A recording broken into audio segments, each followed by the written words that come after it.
Assalamualaikum warahmatullahi wabarakatuh. Perkenalkan, nama saya Muhammad Fatih Rizky dengan NIM F521253018. Di sini saya akan menjelaskan tentang penarikan kesimpulan logis.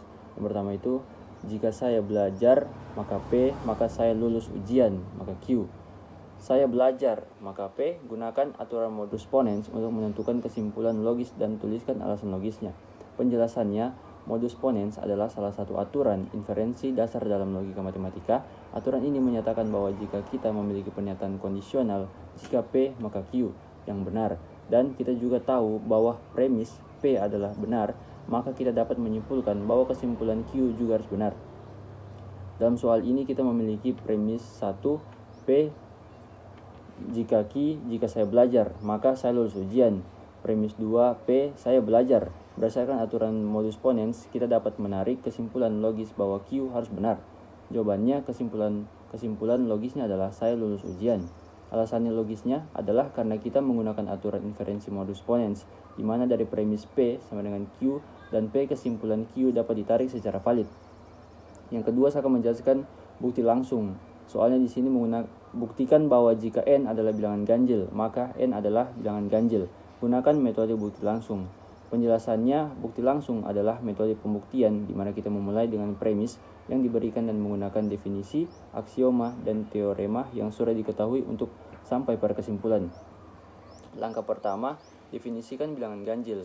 Menurut definisi, bilangan ganjil adalah bilangan yang dapat ditulis dalam bentuk 2K plus 1, di mana K adalah bilangan bulat. Jadi, jika kita mengasumsikan N adalah bilangan ganjil, kita dapat menulis N sama dengan 2K plus 1 untuk suatu bilangan bulat atau K. Langkah kedua, hitung N-nya. Sekarang kita akan menghitung N pangkat 2 menggunakan definisi N yang sudah kita tetapkan. Contoh soalnya, N pangkat 2 sama dengan dalam kurung 2K plus 1 dalam kurung pangkat 2. N pangkat 2 sama dengan dalam kurung 2K plus 1 dalam kurung 2K plus 1 dalam kurung. N pangkat 2 sama dengan 4K pangkat 2 plus 2K plus 2K plus 1. N pangkat 2 sama dengan 4K pangkat 2 plus 4K sama dengan 1. Langkah ketiga, ubah bentuk N pangkat 2. Tujuan kita adalah menunjukkan bahwa N pangkat 2 juga merupakan bilangan ganjil. Untuk itu, kita perlu mengubah ekspresi N pangkat 2 ke dalam bentuk 2M plus 1. Kita bisa memfaktorkan 2 dari 2 suku pertama, yaitu N pangkat 2 sama dengan 2 dalam kurung 2K pangkat 2 sama dengan 2K dalam kurung pangkat 1. Langkah keempat, disimpulkan. Karena K adalah bilangan bulat, maka 2K pangkat 2 juga bilangan bulat, dan 2K juga bilangan bulat. Jadi, hasil penyumbahan 2K pangkat 2 sama dengan 2K juga merupakan bilangan bulat. Kita bisa mendefinisikan M sama dengan 2K pangkat 2 sama dengan 2K. Karena M adalah bilangan bulat, maka ekspresi kita menjadi N pangkat 2 sama dengan 2M plus 1. Berdasarkan definisi bilangan ganjil, bentuk ini membuktikan bahwa N pangkat 2 adalah bilangan ganjil. Jawabannya dengan bukti langsung, jika N adalah bilangan ganjil, maka N pangkat 2 juga adalah bilangan ganjil. Yang ketiga, saya akan menjelaskan induksi matematika. Soalnya di sini diketahui gunakan induksi matematika untuk membuktikan rumus 2 tambah 4 tambah 6 tambah titik tambah 2N sama dengan N dalam kurung N plus 1 dalam kurung. Penjelasannya, induksi matematika adalah teknik pembuktian yang digunakan untuk membuktikan bahwa sebuah pernyataan berlaku untuk semua bilangan asli. Pembuktiannya terdiri dari 2 langkah utama, basis induksi dan langkah induksi. Langkah ke-1, basis induksi. Kita harus membuktikan bahwa rumus berlaku untuk kasus terkecil, yaitu N sama dengan 1. Sisi kirinya jumlah suku 2N sama dengan 2 dalam kurung 1 dalam kurung sama dengan 2. Sisi kanan dalam kurung rumus N dalam kurung N plus 1 sama dengan 1 dalam kurung 1 plus 1 sama dengan 1 dalam kurung 2 dalam kurung sama dengan 2. Karena sisi kiri sama dengan sisi kanan dalam kurung 2 sama dengan 2, maka rumus benar untuk N sama dengan 1.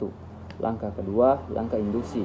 Kita mengasumsikan bahwa rumus benar untuk satu bilangan asli atau K. Asumsi ini disebut hipotesis induksi. Hipotesis induksi diasumsikan 2 plus 6 plus 4 plus 6 plus titik plus 2K sama dengan K dalam kurung K plus 1 dalam kurung adalah benar. Selanjutnya, kita harus membuktikan bahwa jika rumus benar untuk K, maka rumus juga benar untuk K plus 1. Kita akan membuktikan 2 tambah 4 tambah 6 tambah titik tambah 2K sama dengan 2 dalam kurung K plus 1 dalam kurung sama dengan dalam kurung K plus 1 dalam kurung K sama dengan 1 sama dengan 1. Yang kedua, 2 tambah 4 tambah 6 tambah titik tambah 2K tambah 2 dalam kurung K plus 1 sama dengan dalam kurung K plus 1 dalam kurung K tambah 2 dalam kurung. Kita mulai dari sisi kiri persamaan. Dalam kurung 2 tambah dengan 4 tambah dengan 6 tambah titik tambah 2K dalam kurung tambah 2 dalam kurung K tambah 1 dalam kurung. Berdasarkan hipotesis induksi, kita tahu bahwa dalam kurung 2 tambah 4 tambah 6 tambah titik tambah 2K dalam kurung sama dengan K dalam kurung K tambah 1 dalam kurung. Maka kita bisa mensubstitusikannya dalam K dalam kurung K sama dengan 1 dalam kurung plus 2 dalam kurung K plus 1 dalam kurung. Sekarang kita bisa memfaktorkan dalam kurung K sama dengan 1 tambah 1 terus K sama dengan 1 dalam kurung K plus 2 dalam kurung.